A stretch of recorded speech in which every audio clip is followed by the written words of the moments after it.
Welcome in to Head on the Swivel. He's Scott, I'm Chris, and we're going to give you a rapid reaction from the Georgia Tech game, so stick around.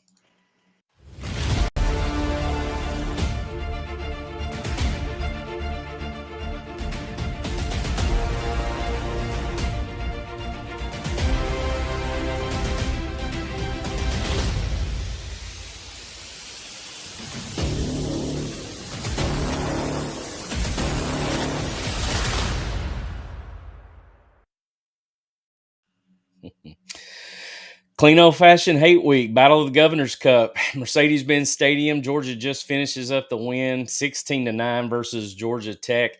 I know it's easy to sit here on the flip side of this and feel like, you know what, a win is a win. I hear you might have a moral victory on Georgia Tech's side, just a lot of gnashing of teeth, a lot of grinding of gears, a lot of smoke billowing in the air. But realistically, Scott, when I get done looking at this game as a totality, it was a complete shit show to me as far as I'm concerned. Pardon my language, but it just was. There was nothing, honestly, where I felt like you could say consistently was good about the situation. Honestly, there's some issues with injuries I know that we're going to talk about. And obviously, we look at the first half running game, which looked very solid to start with. And one touchdown scored in the entire ball game when you've got these two offensive juggernauts that you think you're going to see coming into this game in the Battle of the Wills in Atlanta. But, man, it just did not come out on that side, did it, Scott? What you thinking, buddy? Two words: disappointed and gross. But this is really more one side of the ball. Again, I'll start with the positive. So, we're not raining on everyone's parade. A win is a win, but the defense was absolutely outstanding. A lot of young guys, a lot of disruption. Haynes really couldn't get things going on the ground, which is kind of their bread and butter. Like you said, I think it's as simple sometimes as if you stop the quarterback power, you stop a lot of what they want to do. And really, Tech had to attack the sidelines and go really horizontal to make sure that they could get, just a faster guy on a linebacker, find that mismatch. Mm-hmm. There's a few pick plays I saw in there, a little bit of OPI I wouldn't call, but it is what it is. I mean, you're going to get that both ways. Yeah. But the offense, I'm gross is the only word I can use for it, because you go from having all this momentum, Gunner has all this confidence, to it's worse than week 2. I would say that. And that's what's really, really concerning is Drew Bobo's obviously a critical loss. I think that goes to show any fan, look, you're one guy away from having a massive change in dynamic with the most important thing, which is the line of scrimmage. Like you said, run game looked really, really good. Nate Frazier, absolutely the hot hand. I mean, averaging something like 9 yards a carry in the first half, and then you have 79 yards in the second half. 79. That's unacceptable. I thought Gunner tried to do too much on the ground at times, but some of his runs were good. Again, it just a really weird called game. I think Bobo went empty set several times in sequence, and it was just like, what are we? Honestly, I was asking, what are we doing? Especially when we were out physical and I'm leaning on him early, but then as soon as Tolliver gets in, it's just like, okay, no, this is really eye opening. Like the 3 freshmen dynamic that the commentator kept going out, guys, look, we've had 2 freshmen playing a majority of the year, critical snaps, and then our screen comes in, and you see a critical down made, and it's like, wow, the math's not that hard. You just got to win the line of scrimmage and work from there. But man, a lot to go to the drawing board. Please keep us out of Atlanta. I will openly admit I am rooting for A&M and Bama tomorrow, as gross as that makes me feel. But that offense has got so much work to do.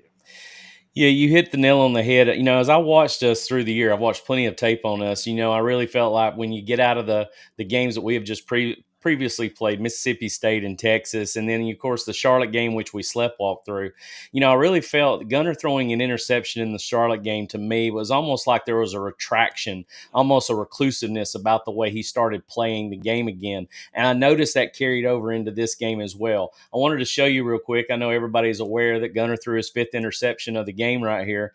And to me, he really looked him down, wanting to hit Lucky on the MOB route, and the linebackers were just sitting in good zone coverage right there and making the pick, and it was basically from that play on, I felt like it was just done. It was like, we're going to retract. We're not going to do anything crazy. And you say, well, there was a couple of play action passes where we did try to stretch vertically. I know we threw into triple coverage one time, into double coverage one time. It was never the one-on-one ball that you would like to see. It was almost like we were trying to force a square peg through a circle hole when we were running at will. But you really have to say, if you look at Nate Frazier's yards here, 108 yards on 16 carries, and we knew that Haynes King was probably going to be their leading rusher, and they did try to run that Q power read a lot in the game. It wasn't the same team from last year, and we obviously had a good game plan against it, and I think we played that very well, as you said and aforementioned earlier. But still defensively, I saw some things that I would really like to have back as well. But you can't say that we didn't break ever. With Ellis Robinson, the nice pick over the top on the one-on-one matchup that he had. We definitely needed that when Georgia Tech was driving the football in that series. I don't know why they decided to go for the long shot in that situation when they had us on our heels. But, that's the thing about it. I think nip and tuck, if you want to sit there and look at it, a fan of Georgia Tech and a fan of Georgia can look and say, man, there was all this DPI, there was all this OPI, there was all this holding, there was all the they just let them play on both sides of the ball. I don't really care what we really had on either side of the ball. There was a couple of plays I was really kind of miffed about, what the intentional grounding on the second play inside the end zone. I know that I was glad that they actually, sometimes they'll carry the play, the DeMello Jones DPI, where they'll carry that actual flag, even though it was uncatchable. And a lot of Georgia Tech fans are going to be upset about that kind of play. But honestly, they just let them play for the most part. What really came down to business is we didn't execute. And when you didn't execute, you'll notice that when you look at the middle eight, which is where I was really focusing on, we get the field goal at the end of the right before the 4-minute mark of the second quarter. And I'm really thinking, man, we could go back down and score and have 10 points in the first four. And then on the back four, we get the ball back. We go down and score it again. We break their back. Not only do we not do that, we don't get the touchdown on the front end. We also go 3 and out on the back end coming into the second half, getting the football and going 3 and out on our first series on offense. So that was really upsetting to me as as we started play. So just anything else to add as I'm looking through the comments here? I mean, just terrible sequencing. And it was kind of like all the dominoes fell at the right time. Fully agree. They absolutely allowed him to play, which I'm happy. Like honestly, I'd rather have that kind of game, but instead of 9 penalties on one side, 12 on the other. Because again, I like the transparency of the ACC officials. I think the SEC has to fight for that if they're concerned about opening up the inside of what's going on, the dynamic of why a ref's calling what they are. And I think that's and kind of another positive is, look, I didn't think the officials were all that bad, minus 3 or 4 plays. There was a few DPIs that, of course, I would love, Georgia to have because they were pretty blatant. But hey, man, it is what it is. You play through it because, like you said, they reflected on both sides. I didn't see any major favoritism. There were a few head scratchers, but it's kind of like a thing, like make plays, like make sure you're the one that's not dictating, oh, I need to rely on that flag. And I thought that's what Georgia's offense really needed to do at times, and they didn't do it. And I really have to give credit to Tech's defense. I mean, they read Georgia's tendencies like a book. Yes, they And did. look, I get somewhat being vanilla if something's working, but when none of it's working and you go vanilla, it's just kind of a real head scratcher. And as a fan, you're just kind of disgusted knowing what this offense can be. And then you kind of saw everything fall down onto Gunner's shoulders. And for the first time in a long time, I saw Gunner really, really regress. Yes, Now, it starts with the line of scrimmage. Again, Gunner's not free of blame at all. Like that MOB route. And then, like you said, everything kind of teetered off from there.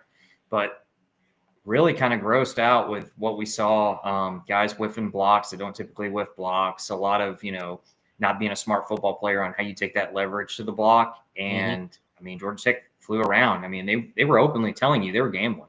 They were throwing bodies in coverage and saying, okay, we know you can't do this, so we're going to make you do this. And it worked. I mean, Yeah. that's something that Gunner's got to really, really figure out is when there's a lot of bodies. Again, it's not easy. And so one thing that Bobo and Gunner have to sequence together is like, hey, look, when you have this, and I know it's hurting you, we're gonna have to get better at it. But 2, we're gonna have to counteract it. We're gonna have to really lean on people and say, okay, you want to drop bodies? Absolutely fine. We're just gonna continue running. But I mean, man, whiff after whiff after whiff. And look, I like Cash Jones, but the tendency of being 99% pass when Cash Jones is in is one of the biggest head scratchers ever because it's like you have a hand, in poker. You're pushing all your chips in. And you're saying, "Hey, I have 2 pair." It's just one of those easy to read things that any DC, if he's being smart, is just going to say, "Okay, well, we know what it is," despite down and distance. And I mean, just a really really bad game offensively. Super stoked for the defense, but man, offensively just awful. No tight end engagement in terms of the passing game. Like I said, guys whiffing blocks. All the freshmen looked like freshmen today, and when you have inconsistencies, it goes back to the beginning of the year when we were playing that shuffle up front with the offensive line, trying to figure out how we were going to basically put the Band-Aid on the dam break because of Ernest Green going down, and then we're having to move Dontrell Glover around. We're trying to put Juan Gas in the right spot. He was hurt as well. Bo Hewley was coming in. I felt like it was that same rotation. You and I were talking during the game, and one thing that I saw that I was thinking maybe they were doing some rotational things when I saw Malachi Tolliver come back in. There was a reason why I watched Malachi Tolliver last week against Charlotte, because me having just a background in the coaching world and seeing where your depth is on your offensive line, to me, is always critical, because if you have a breakdown in the offensive line, that's where you begin to see those creases with the offensive symmetry that you want to see as well.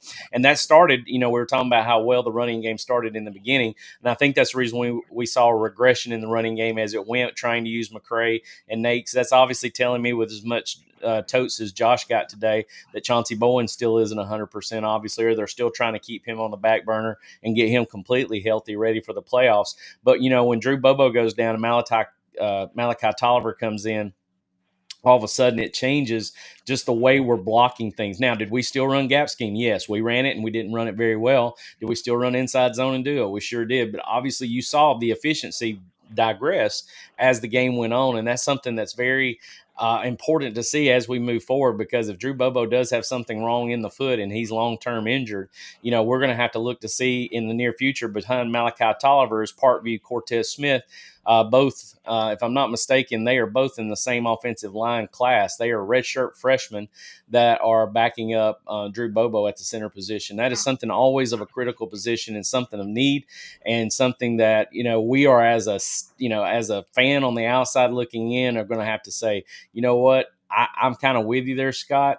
It would be kind of nice to see us play again for the SEC championship, but based off what I just witnessed about 30 minutes ago, I don't really want to see us in the SEC championship game. I would really like to see us get healthy. I would like everything else to play out the way it is, and us have the opportunity to look at what's going to happen post SEC championship once all those things come to a head. But, I'm looking over here at the at the comments here. Yeah, we definitely need Bobo healthy. There is no doubt about it. Now, this is where we won. We beat Tech. That makes this a great win, but we were the team from the first half of the season rather than growing and improved team in the fast few games.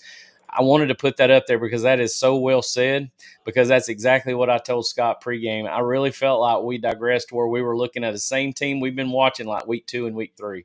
It was almost like we were just trying to mix and match, put square pegs through circle holes, grinding gears, smoke coming out of the ears, and still coming out with a win. But we felt incomplete because we didn't see any of that growth taking place. And all of a sudden it started taking place. We started seeing a line come together and build its symmetry. All of a sudden we established a great running game.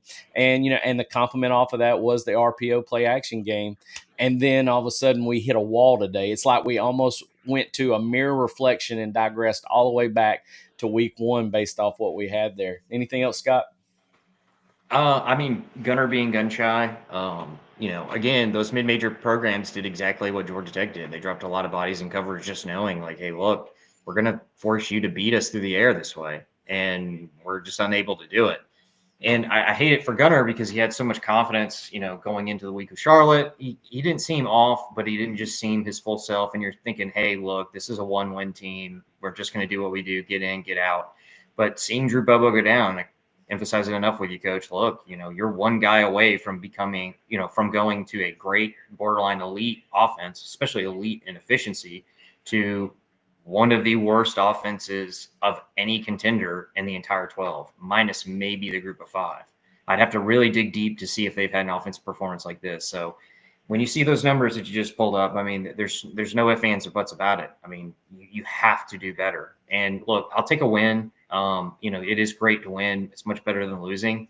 But how you go about winning is huge, especially this late in the season. So a lot of questions, a lot of concerns, especially in the injuries. Yeah, I'm going to say this. As a coach, I've always said after all the ball games, you win against people like Tennessee, you win the game like we did against Auburn, you win the game like we did against Ole Miss. There's all these positive factors that you can bring after a ball game because you saw a lot of growth through the ball game. In this game, I didn't see growth. I didn't see that growth we've talked about. It seemed like all we were stumping our toes on that proverbial piece of furniture that basically puts you into submission for the next hour.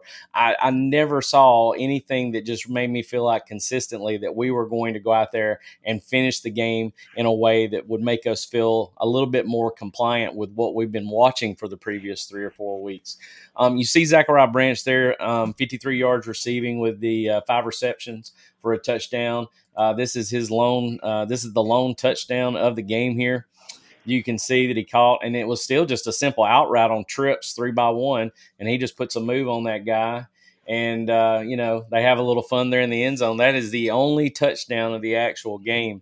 When I look at it, the one thing that was unique is you see the inconsistency from not being able to throw the football as we go back up. We didn't even really hit on Gunner's numbers, 11 of 21 for 1 touchdown, 70 total passing yards. I mean, it just looked like from the beginning, for the first time ever, I can't really even defend Mike Bobo on this. I don't know what he was really thinking in this game. A lot of people who are out on the outside looking in who don't really like him, or finally we're going to see them coming back out in barrages like piranhas in blood-fed water for this game, because all of a sudden they haven't had anything to say about him, and now they can. Is that you just saw a very vanilla offense that continued to show inconsistencies, and we never tried to do anything to change that up. Maybe was it because of personnel in the game at the time, because of the injuries we were dealing with? But I know this as a coaching staff, you walk off that field, a win is a win, but you don't feel very good about that win. I mean, I know a lot of people say, well, yeah, you should. Well, the psyche from a coach's perspective, when you bust your ass all week long and you've got to go into a rivalry game for a program that you cannot stand, and you put out that kind of performance tonight, the W is going to taste a little sweeter probably when they wake up tomorrow, but you're still, as a coaching staff, scratching your head going, where are we right now? What is our identity? And so that's something that just continues to baffle me as we move into these next few weeks as the playoffs get upon us here. Total 260 yards to 250, both equal in turnovers, 1 apiece. 19 first downs to 14. Penalties were pretty even. So, I mean, there's really nothing on one side or the other where Georgia Tech fans could be screaming versus Georgia fans opposing the penalties. We had the 1 4th down conversion. Oddly enough, Cass Jones is the back in the game during that 4th and 1 play, and we barely get it. They even when for some odd reason the Munson in me felt like when they went to replay on that, for some odd reason they were going to find a way that it wasn't a 4th down play. But where you see the possession there, time of possession 35-21, we did run the ball, and as you mentioned a while ago, when you drop 8, drop 7 in coverage, we catch them in those situations. We were able to pretty much run the ball at will. But I think the inconsistencies when all of a sudden Drew Bobo goes out, Malachi Tolliver comes in, we're having to rotate some guys around, and all of a sudden that running game just didn't seem to be as solid. And that one person, even though it's the one guy at center, is had a lot to do with it. They even kind of called him out on one gap scheme where he was pulling with Monroe Freeling to the left-hand side with McCray running, and he didn't have his head on a swivel inside. Pardon the pun there, but his head was not on a swivel to the inside to take care of that inside linebacker that was scraping Cloudy clear off tackle. He misses him, and Josh McCray goes down. If he gets him, we've got a very nice play there set up. It's very blocked very well. Yeah, and see, that's the thing. I wanted to come away with this being really excited for the defense. A lot of young guys are establishing pressure consistently. I mean, at one point, Haynes King was more likely to be pressured than he wasn't every time he dropped back. So one thing about all this is I think people need to understand, again, Gunner had a lot of issues, but it always stems to the line of scrimmage. I mean, I'm hoping Kirby just acknowledges what it is. We don't get a lot of coach speak. I'm excited to actually hear what the players have to say, what the press conference is. But Gunner lives and thrives off the line of scrimmage, just like really any quarterback. But really, he's that much deeper into it, because as you saw him get more confident sitting back there, you saw a better Gunner. And one thing I didn't really quite understand is why didn't we didn't attack the outside? It seemed like anything that we were going to do on the outside was attacking deep. And look, the placement was really good, just great coverage. Yep. And really, kudos to Tech. I mean, we've been beating guys over and over again, and really, I don't know where Gunner could get better at the deep game, but middle of the field causes a lot of issues for him, especially layering it. He had a couple that were layered really, really well. But I just didn't understand why we didn't do what so many people complain about with the screen game. And maybe you can enlighten me, Coach, because they did start screaming upfield, and I get it. But again, short of whiff blocks, they would have been, good calls. But when you whiff that many on some, Coach, I'm with you. The Mike Bobo haters have tons of ammunition walking away from this weekend. They do. And, I'm going to go back and look at the film because I know that we did have some outside shots, but it seemed like every outside shot that we were going to 50-50 was to Dylan Bell. And, Dylan Bell is not necessarily the guy that you really want to have outside 50-50. I know he's made some plays in the past that we've seen him do. And obviously they see more at practice than we do as well. The sample size that we get is only in game.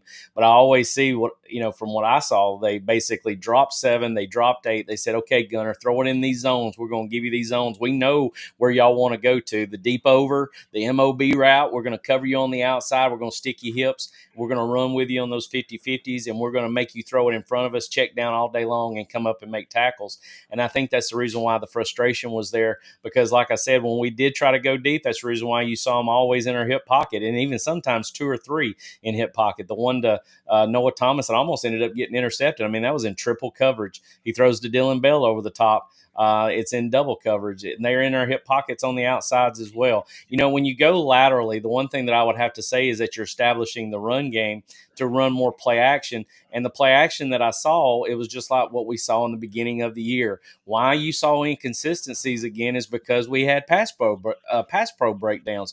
They were getting pressure into the backfield on us. Gunner didn't have those windows of time to throw the football because we ran the ball so efficiently. I thought that we would eventually start looking more play action off of the, out from under center, those kinds of things as well. But we didn't see that because when we finally did try to go some type of RPO or some type of main play action, I don't think we actually ran any RPO.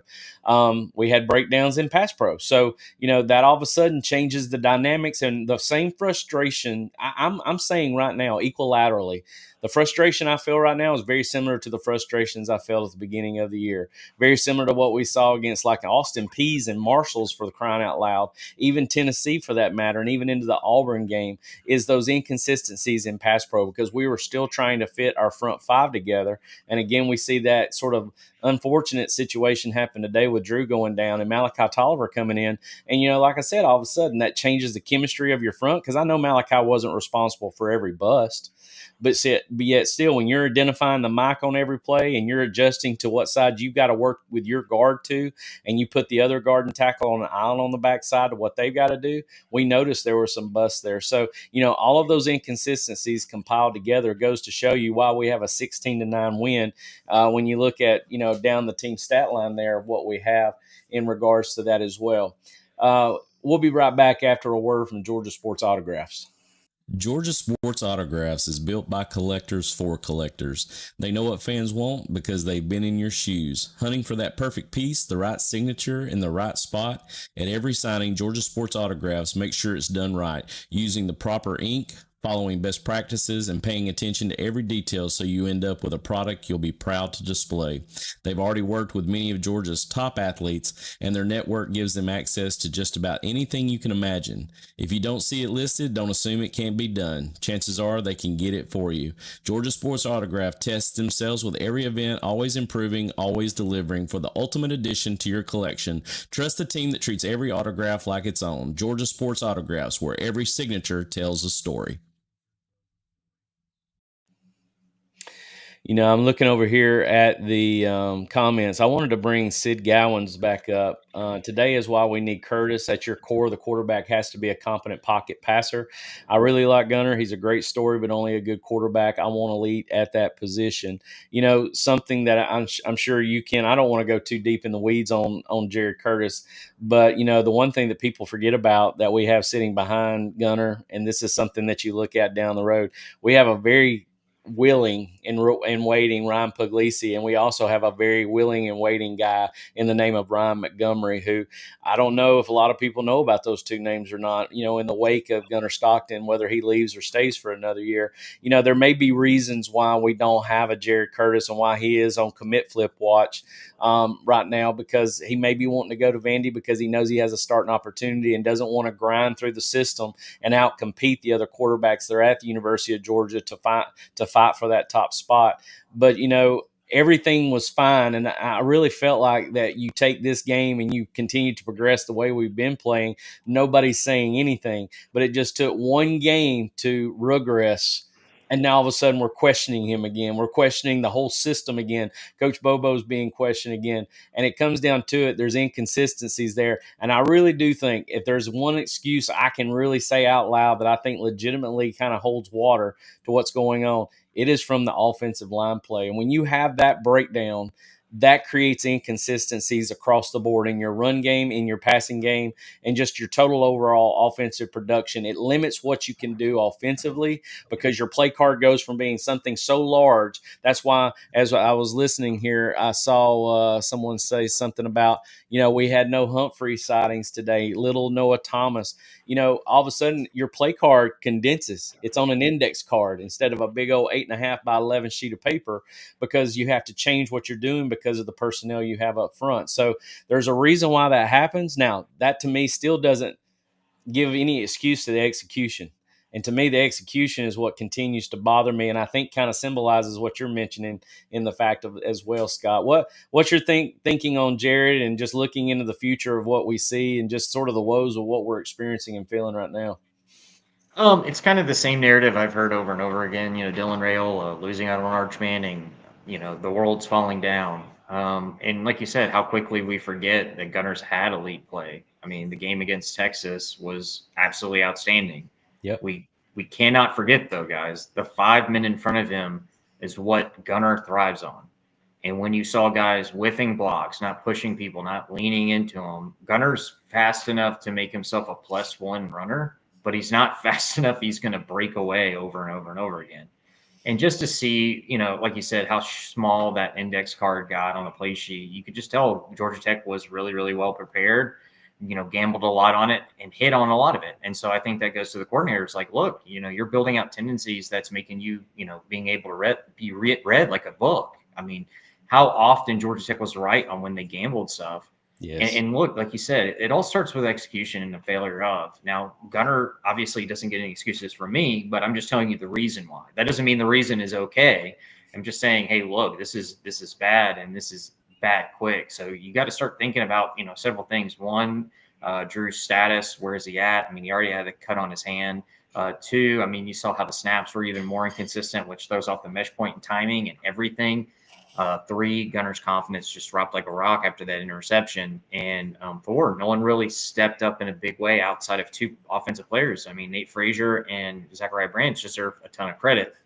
But, I mean, just to see that happen on a big stage like this, when you're one of three teams that matter, so to speak, play, and now a lot of DCs are licking their chops because, I mean, this is going to be something that can plague Georgia, into the playoff run early to the end. And again, I don't know where Georgia stands. So it's really, really a matter of, okay, look, it's an ugly game for both teams. The difference is Georgia Tech's defense is real liability, and Georgia's defense has become really, really good because they're focusing on bringing youth in that are actually making plays. So there's a lot of positive there, but when you flip the book to the offensive side, I mean, unreal.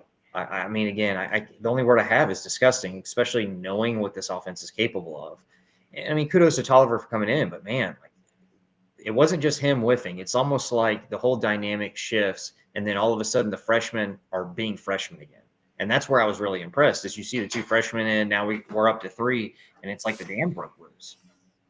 Exactly. It's something not to be, you have to maintain even keel because a lot of people want to jump ship. We're going to have to talk you back from the ledge. So let's talk them back from the ledge, Scott, so we can finalize this, because I know you probably want to go watch the Texas A&M game a little bit. Really, in a sense of watching it just to see hopefully football being played, not really caring who wins versus the other team playing. But I have to kind of agree with you, the whole mindset of us not necessarily playing in the SEC championship game based off the injuries that we're dealing with right now, especially at the offensive line standpoint.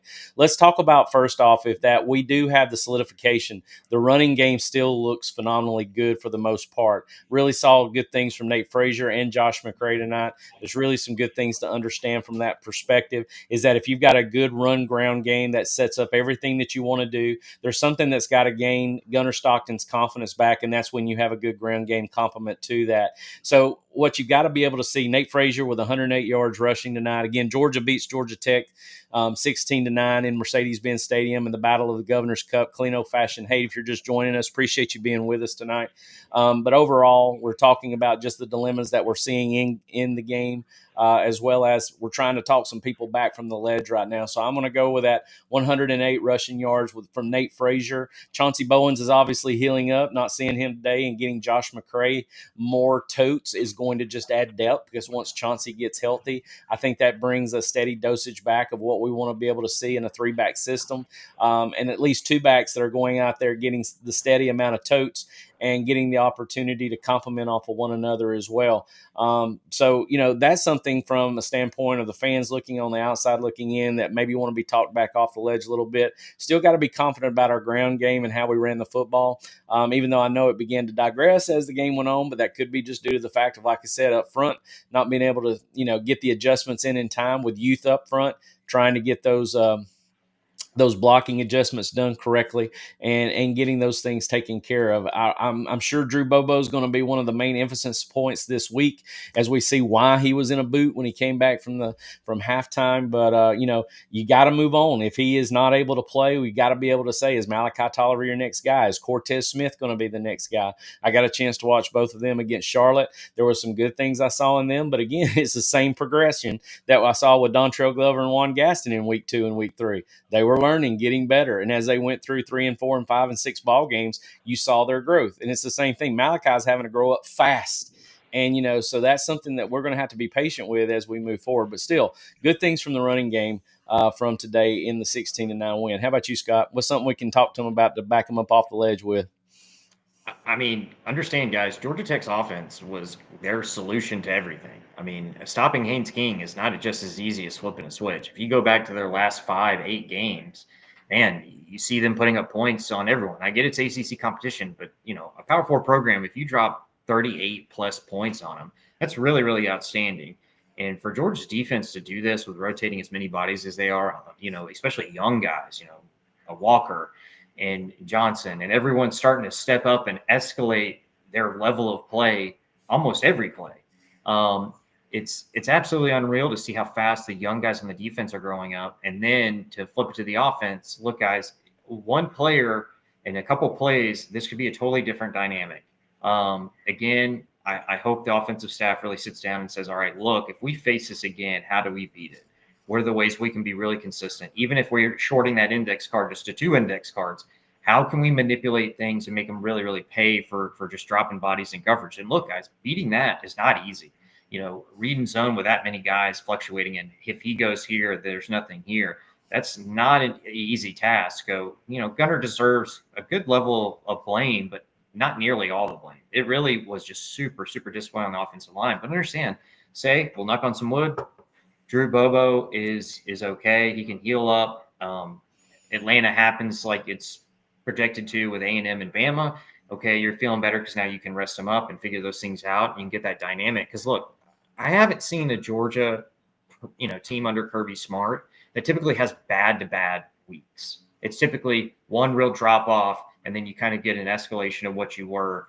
But look, the defense is keeping the momentum. If anything, you got to understand, guys, what they did to Georgia Tech is not easy. One offensive touchdown, and you're the one who got it with how bad your offensive line and offense were playing. That's a really, really good thing. And understand, this is a young team. I mean, 3 true freshmen on the offensive line, or, some redshirt freshmen. I mean, to have that situation, most teams would just collapse. So you found a way to win. You were gritty in some aspects. Again, Zachariah Branch, Nate Frazier, love them to death. I mean, they're absolutely outstanding. I mean, Nate continues to run angry and made a lot of things work when watching it from the bird's eye view. Probably shouldn't have. And so if you have guys like that are able to reinstill confidence, and Gunner's able to figure some things out, I think you're in a better situation you think. But really, it comes down to Drew Bobo, because I will say this, for the first time this year, I feel very comfortable leaning on the defense if the offense can just give us a B- game, especially early on. very nicely said. I think that's something that we don't think about enough, and something I was really worried about. I thought we might be in a shootout with their offense. And I told you that pregame when you and I were texting with one another, is that I didn't want to see us get into a shootout with them back and forth, because I really thought the offenses were going to explode in this game. Who would have thought there would only be one touchdown scored, and we would be fighting each other like two mules fighting over a turnip out in the middle of a pasture of who was going to score any touchdowns. And it was nip and tuck the entire game. But that's definitely another positive that we can look at, because we're beginning to see that pass rush that we want to see. I did see a lot of guys that were trying to get after the ball. There was relentless effort attacking at the line of scrimmage. Gabe Harris, to me, had one of the better games I've seen him play as well defensively. He showed up a lot in that game. Quintavious Johnson did a good job, because they had preached that whole week to take on those pullers, because they were going to be running a lot of those duality plays, what I call the Q power read, something I broke down earlier this week where I watched Georgia Tech play Pitt. And, my thing is just trying to understand when you putting the right personnel in the right places in order to achieve something, and then that personnel is not necessarily achieving the way you originally had planned it to. Again, that condenses things down and does make you seem to be a little more vanilla. This was something that I don't know if a lot of you know Scott had talked about. Funny enough, Scott has a clone, obviously, who follows the show. We appreciate Scott Green 5790. Why didn't we not play number 24 Walker? Honestly, I know our Scott here is shaking his head as well, because I think that was one of his keys to last week. If Chauncey wasn't going to get to play, that Bo Walker certainly did enough good work in the Charlotte game to definitely get some totes in this game. But it went to Josh McCray for those secondary totes. I was going to say, I did see this. Am I the only one who saw Frazier get a minor sprain in the third quarter? He was never the same afterwards. Can we not play our other kids at running back? I do think you probably saw him get tweaked a little bit. I saw him get up and kind of walking gingerly, but that comes down to the fact of why it's so important to have the depth that you want in the running back room, because a tweak like that, you bring him off, you put a Chauncey in, that's been happening all year long for us, and now we don't have Chauncey going in. So it's either a Josh McRae or either, like I said, a Bo Walker in that case scenario as well. Rich, I appreciate you being in here on Facebook. Gunner looked confused in the passing game. And I think, Rich, that comes from what Scott was saying a while ago. He never was the same to me once he threw the interception. I don't know if that was because of Mike trying to lessen the load of what he had to do, just 1-2 step game and throw. Or he was just trying to get him out on the edge and be able, because like I said, every time we ran play action boot where he got outside the tackle box, within the first 3 steps, he was telling everybody, go ahead and start blocking, because I'm not throwing it to nobody. I mean, it was immediate. It was like they've got it all covered up, and now they're coming up to make the tackle. That was their defensive ploy the entire game, to drop 7, to drop 8, and then come up and tackle the 5-yard option routes or the 5-yard check downs or the run from the quarterback who's decided he can't throw the ball because everything's covered up downfield in the progressions as well. Let's see here. The one thing I just want to add, Coach, fixing technical things is doable in a short amount of time. That's the one real positive, is that Georgia has technical things that they can fix, assignment-based, because they have the physicality to execute. That's just what makes it more frustrating as a fan, is you watch a team that is physically imposing their will, but there's not a lot to show for it. So that tells me there's a lot of technical errors out there. There's a lot of things that they really need to get in the, have a man in the mirror moment, so to say, in the film room and say, look, I'm not doing this well. How do I fix it? And they're technical fixes. That's the one real positive to walk away. All the while, a bunch of other teams, they just can't do it both physically and technically. And so you really impose your will on a very, I don't want to say desperate, but really kind of desperate Georgia Tech team that wanted to ruin your season. I mean, they were told early on at 10-2, you're not a lock to the playoffs if you're not in Charlotte and you don't make that game close. So Georgia Tech's playing for everything. Again, not an excuse, but you could tell in the very beginning, Georgia Tech's nerves got to them. They make a few plays, everything kind of settles, but then the defense just ramped back up. It made Haynes King look, not pedestrian, but made him look very, very, simple and basic. And that, like you said, that was relentless pursuit. All that eye candy back there doesn't matter if I have a defender screaming in your face, forcing you to make the decision. And see, that's huge, guys, on defense. If I can dictate the terms to you defensively, that really puts you inside of a very small box really quick. And unfortunately, Georgia Tech was able to replicate that by dropping bodies in coverage and Georgia making all these technical errors that they literally gambled on. Georgia Tech basically said, look, you're not doing this well. I'm going to gamble on that continuing, and it is what it is. And if we lose, we lose. But I'm going to force you to do something you are not, very good at doing right now. And well, they did. And then I think when they did run blitz, it seemed like they always run blitzed at the right times as well, especially as the game went on. But I think that had a lot to do with our pickups not happening the way they should have been, because you're missing, Drew Bobo at center, which I think is where those inconsistencies were built. My good friend Trey Tucker here, would you prefer not to play next week and rest for the playoffs? I think it's been said, Trey, is a resounding yes from both Scott and myself. I would never want to make excuses for the simple fact, bring them all on. I want to play them all. But with the injuries we saw today and the inconsistencies that we see today, I think even prior to this game, I was already really feeling, based off what we dealt with last year after the SEC championship game, that it's almost well worth for us to have that week of rest. What do you think, Scott? I fully agree. At this point, you got to get healthy. Seeing that one gentleman, Drew Bobo, it's a huge testament to how good he is and how much he helps Gunner. But that one man is the peg holding the machine together. So you have to be really, really careful. And again, I'm like you, Coach. Look, we play who we play, execute, beat them, move forward. But at this point, if we're just talking from a technical standpoint of what puts us in the best position to continue a deep run to the playoffs, you got to have Drew back. You got to have Chauncey back. I mean, McRae is a good back in specialty situations. I mean, but watching the difference between him and Chauncey, and I'm kind of like you. I'm head scratching on the Bo Walker situation, not getting more snaps, at least 4 or 5, just to test out to see, hey, look, is he seeing everything better, even despite, how we're not blocked, our gap scheme's not really working the way that we intended to. Yeah. So I really don't want to play either A&M or Bama in Atlanta if I can help it, especially with the situation. Now, unless Drew Bobo, they were like, look, we just held him out because we know how important he is. We felt like we controlled the game defensively, so we just wanted to rest him quick. But that's wishful thinking on my part. And until we get the press conference and, maybe some insider information, I just don't know. But no, I do not want to be in Atlanta. Well said, my friend. This is Scott Green and Chris Hayes. We are Head on a Swivel, and this is our rapid reaction show from the Georgia Tech, Georgia.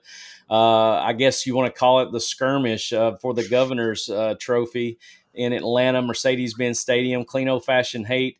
We definitely wanted to see some good things from the Bulldogs, but unfortunately saw inconsistencies and even injuries, things you don't want to see as the game progressed. A 16-9 win over the Georgia Tech Yellow Jackets. It was ugly. It was a win, and obviously as fans, we want to see them improve and get better. But I do think from a totality standpoint, there's nothing better, hopefully, to see maybe Texas A&M take care of Texas tonight, to see Alabama take care of Auburn and Jordan-Hare tomorrow as well, and for us to get a week off and possibly look at still getting the home bid in Sanford Stadium with hopefully everybody healed up to the best of their ability so that we can see the total program go out there and take care of business. So there's no excuses about that offensive line. There's no inconsistencies that we're seeing from the pass pro, and Gunner Stockton goes out and plays the way that we've watched him develop as this year has gone on. Scott, anything to add before we close up shop for the evening?